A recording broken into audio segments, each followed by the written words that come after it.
Hello everyone, and welcome to the low-level array lecture. In this lecture, we're going to be going over basically how computers store information on a low level. So we'll focus on computer memory, how we have memory addresses, so how a computer can actually keep track of where information is stored. We'll have units of memory, such as bits and bytes, and learning how memory is retrieved. So just a quick note. The next few slides are a little text heavy, but as we continue on, we'll see more and more picture examples of what we're actually talking about.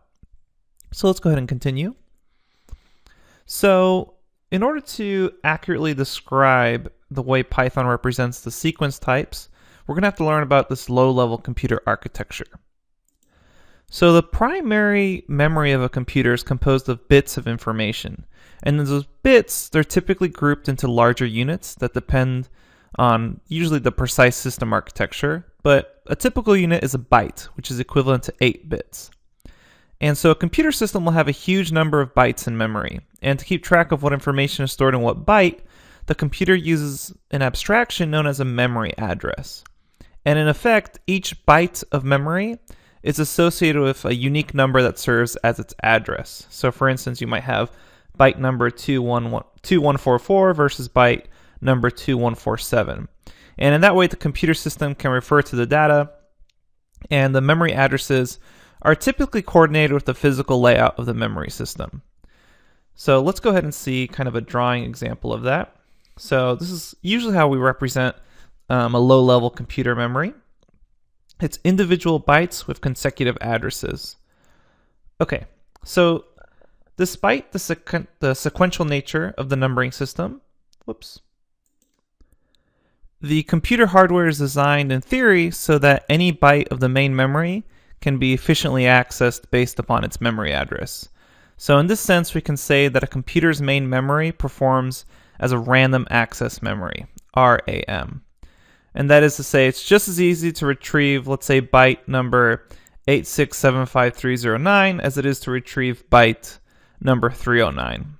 So each individual byte of memory can be stored or retrieved in order 1 time, so in constant time. And in general, a programming language keeps track of the association between an identifier and the memory address in which the associated value is stored. So you, for example, might have an identifier X might be associated with one value stored in memory, while Y is associated with another value stored in memory. And a common programming task is to keep track of a sequence of related objects. For example, if you're making a video game and you want to keep track of the top 10 scores for that game, rather than use 10 different variables for that task, you would prefer to use a single name for the group and then use index numbers to refer to each of those high scores within that group. Okay, on to the next slide. So a group of related variables can be stored one after another in a contiguous portion of the computer's memory.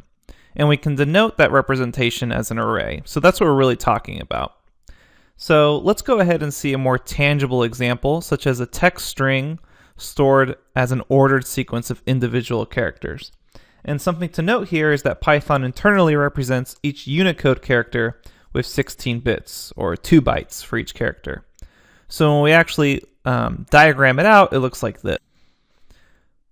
So here we have our bits, 16 of them, and since each Unicode character with 16 bits needs 2 bytes for the character, if we have a sample string, so we have a 6-character string here, such as sample, it would be stored in 12 consecutive bytes of memory.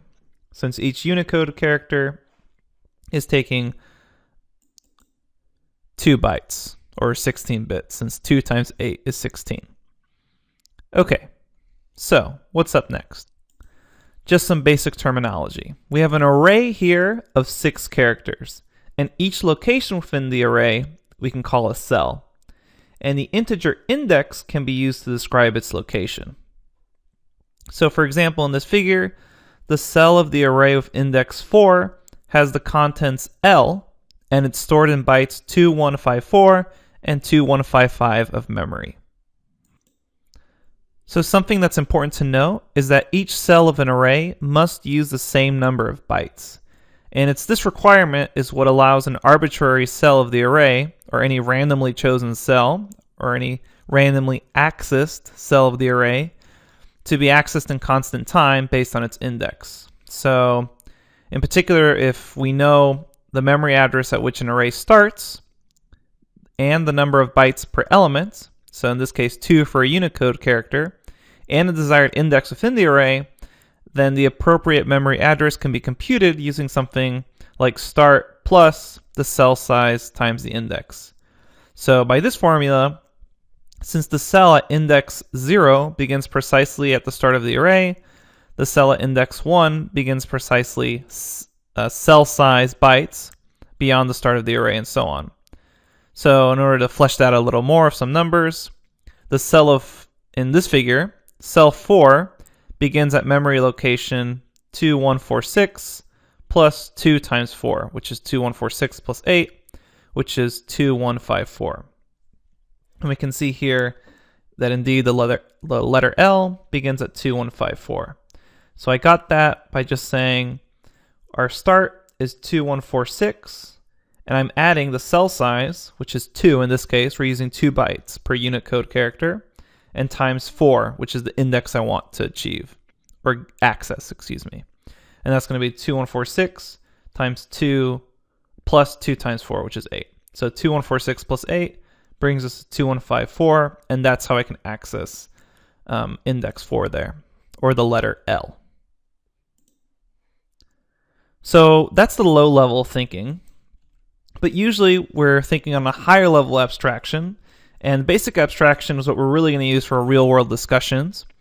When we're discussing the interview problems, we really won't be talking about those bits and bytes.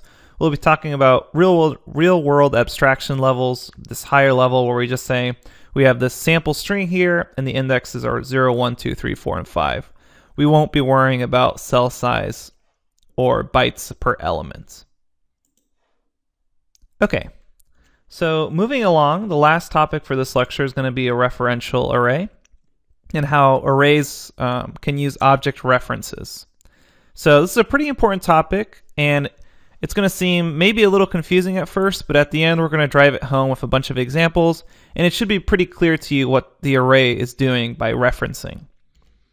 So let's imagine we have an example. We have 100 student names with associated ID numbers. So we have a student name, let's say Renee, another student named Joseph, we have Janet, Jonas, Helen, and Virginia, and each of those students has an ID number with them, 0, 1, 2, 3, 4, 5. So we might be considering using an array-based structure to maintain the names of the students currently assigned to the ID numbers. So in Python, we would just use a list of names in brackets, and we want to represent this list with an array. But remember, we must adhere to the requirement that each cell of the array uses the same number of bytes. And yet the elements are strings, and strings naturally have different lengths. So we could attempt to reserve enough space for each cell to hold the maximum length string, not just of currently stored strings, but of any string we might ever want to store. So a maximum length of any possible name, no matter how long their name is. But that would actually be kind of wasteful. We'd be using a lot of space almost preemptively in case a name popped up. So in our last example, we saw the word sample used, but in this case, we'd have to kind of set aside bytes of information for names that we don't know how long they're going to be. So instead of doing that, what we're going to do is make an array and use object references. So let's go ahead and see a diagram of what that looks like. So here we can see that each element is a reference to the object. So we have index 0 referencing the object, that's string Renee. And we have a list now of names where the index is referencing an object. So although the relative size of the individual elements may vary, the number of bits used to store the memory address of each element is fixed. And in this way, Python can support that constant time access, that order 1, to a list or tuple element based on its index. So in this figure, we characterize this list of strings that are names of the students, And it's more likely that we would be able to manage this using that list of references. Okay, so let's go ahead and see some more examples of referencing objects to the list. So this idea that lists and tuples are essentially referential structures is pretty significant to the semantics of these objects classes. So a single list instance may include multiple references to the same objects as elements of the list. And it's possible for a single object to be an element of two or more lists. And we'll see what that looks like in a diagram in just a second. So we can have two lists simply store references back to the same object. So an example of this is maybe when you're slicing a list, the result looks like a new list instance, but that new list actually has references to the same elements that are in the original list. So let's go ahead and see what that looks like. So here we've computed the slice of a list. Here on the bottom I have a list called primes, and it's just the prime numbers. Notice how each of these indexes, 0, 1, 2, 3, 4, up to 7, is referencing some prime integer. And then if we say temp, some new list, equals primes 3 through 6, this new temp list, this temporary list, is referencing the same elements here, or the same objects. So we're not actually creating new objects, we're just referencing them when we do this slice of the list. Okay, so what if we do some sort of maybe a reassignment? So in this case, when the elements of the list are immutable objects, and since integers are immutable, the fact that the two lists share elements isn't really significant, as neither of the lists can cause a change to the shared object. So if, for example, I said temp of 2 is equal to 15, so here I say temp of 2 is equal to 15, what I'm actually doing is just changing the existing reference here. So I'm not changing the actual integer object. So I didn't change 13, I just pointed to the index 2 on the temp list to another object. Okay.